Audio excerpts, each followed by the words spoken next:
Hey guys, in this video I'm going to show you how to transfer a car title in California as a gift. If you find this video helpful, please consider to like this video and subscribe to my channel. In saying that, let's just jump straight into the video. So the time frame to complete the transfer, the recipient must title and register the vehicle in their name within 10 days of receiving the gift. From there, we want to go ahead and check for liens. So the vehicle must be free of liens, meaning fully paid off before it can be legally gifted.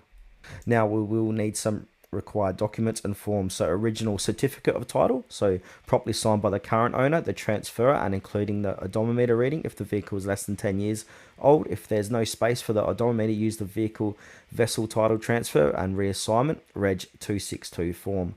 We also statement of facts, so to indicate the transfer is a gift, and if applicable, claim exemptions such as from smog or use tax.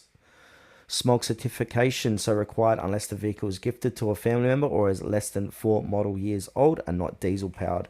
Also notice of transfer and release of liability Reg 138, so it must be filed by the giver within 5 days of the gift to release them from liability.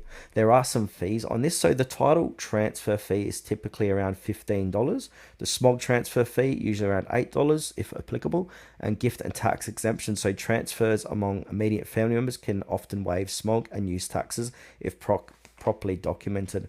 So who qualifies as a family member? So immediate family relations such as parents, children, grandparents, grandchildren, siblings, spouses, and domestic partners are generally exempt from certain fees and taxes.